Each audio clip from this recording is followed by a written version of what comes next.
क्या आपके मन में भी ये सवाल है कि बच्चों में अच्छे संस्कार कैसे डाले जाएं?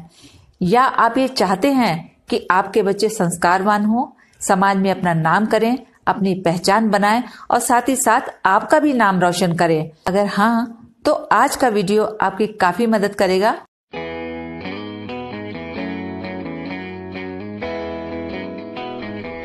स्वागत है आप सभी का हमारे चैनल कलम से दिल तक की मोटिवेशनल सीरीज में।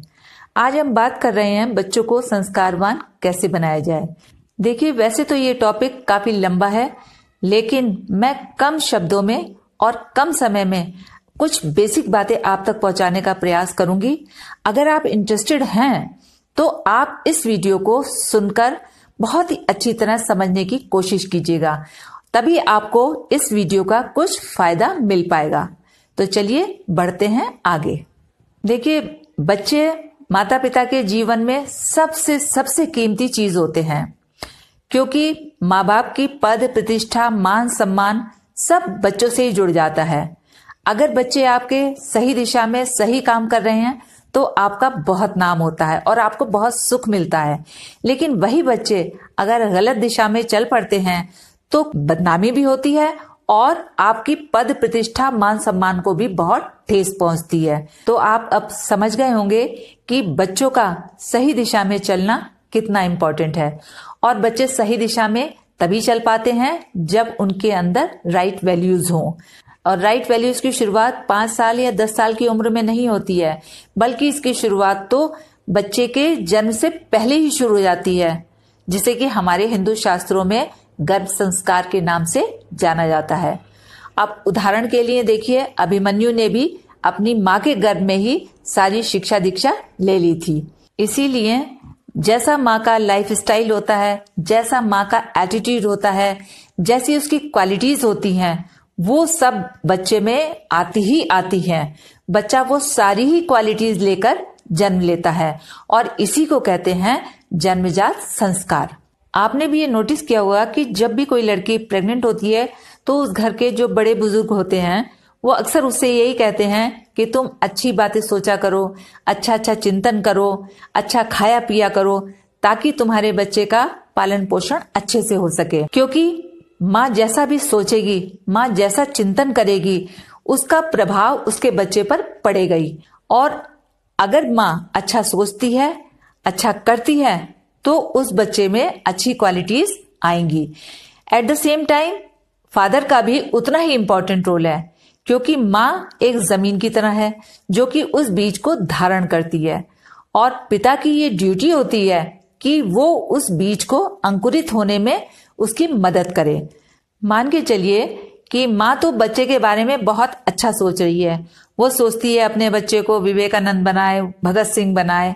लेकिन अगर पिता घर में झगड़े का माहौल रखता है, गाली गलौज करता है, तो माँ चाहकर भी वो सब बातें नहीं सोच पाएगी। और जब माँ कुछ अच्छा सोच नहीं सकती तो इसका डायरेक्टली और इनडायरेक्टली प्रभाव आपके बच्चे पर पड़ता है।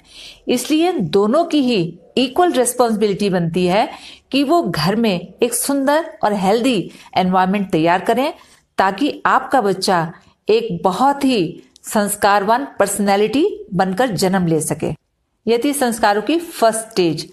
अब सेकंड स्टेज के बारे में हम बात करेंगे कि जब बच्चे ने जन्म ले लिया है, तो जब बच्चा जन्म ले लेता है तब उन संस्कारों को कैसे ग्रो किया जाए। इसके लिए भी माँ और बाप दोनों ही इक्वल रिस्पॉन्सिबल होते हैं। आपका बच्चा है, आपसे ही जन्म लिया है, आपकी जैसी ही क्वालिटीज लेकर पैदा हुआ है और आपको ही ऑब्जर्व कर रहा है, इसलिए जो भी सीख रहा है वो आप ही से सीख रहा है। आप ये नहीं कह सकते कि आपका बच्चा कहीं और से कुछ सीख कर आया है। वो सब कुछ जो कुछ उसने यहाँ देखा, जो कुछ सीखा, वो आप ही से सीखा है।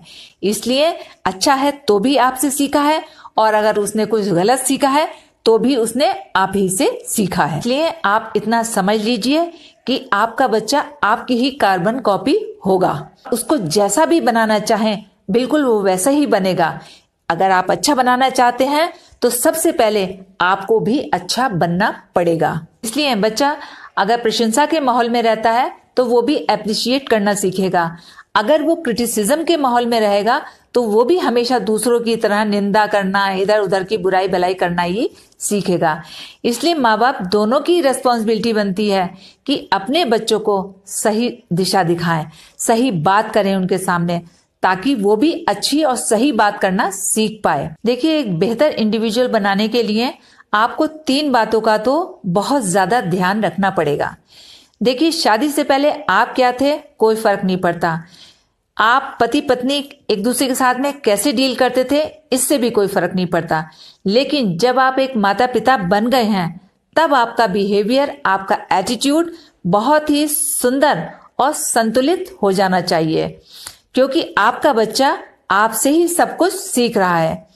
फिर चाहे आपका घर वालों के साथ हो, बाहर वालों के साथ हो, अपने घर के नौकर चाकरों के साथ हो, सबके साथ में आपका व्यवहार बहुत ही सुंदर और श्रेष्ठ होना चाहिए। और सेकंड पॉइंट है आपकी भाषा, लैंग्वेज, चाहे वो फिर आपकी मुंह से बोलने वाली भाषा या आपकी बॉडी लैंग्वेज, ये दोनों ही बहुत ही अच्छी और बैलेंस्ड होनी चाहिए, क्योंकि आपका बच्चा इसी को देखकर बहुत कुछ सीख रहा है। थर्ड और बहुत ही इंपॉर्टेंट पॉइंट है कि अच्छी बातों की हमेशा प्रैक्टिस रखिएगा। दुनिया के लिए हीरो या हीरोइन बनने की बिल्कुल कोशिश मत कीजिएगा। अगर आपको हीरो या हीरोइन बनना है तो अपने बच्चों के हीरो या हीरोइन बनिए, यानी कि उनके सामने एक ऐसे आइडियल पर्सनैलिटी के रूप में आइए कि आपका बच्चा कहे कि उसे भी आप ही की तरह बनना है। और आपकी कोशिश ये होनी चाहिए कि आपके बच्चे आपसे भी बेहतर बने। ये थी बहुत ही छोटी मगर बेसिक बातें जो कि एक बच्चे की पर्सनैलिटी के लिए बहुत ही जरूरी होती हैं। चलते चलते बस आपसे इतना ही कहूंगी कि पेरेंटिंग एक लाइफ लॉन्ग प्रोसेस है, इसे टाइम बाउंड मत कीजिए। ऐसा मत सोचिए कि 5 साल तक मुझे बच्चे को जो सिखाना था सिखा दिया, अब तो बच्चा सब कुछ अपने आप कर लेगा। बच्चे को हर एज में, हर स्टेज पर आपके साथ की और आपके सहारे की जरूरत होती है। माँ बाप को बिल्कुल उसी किसान की तरह होना पड़ता है जिसे मालूम होता है कि किस मौसम में उसे कौन सी फसल उगानी है और अपनी फसल को कैसे बचाना है।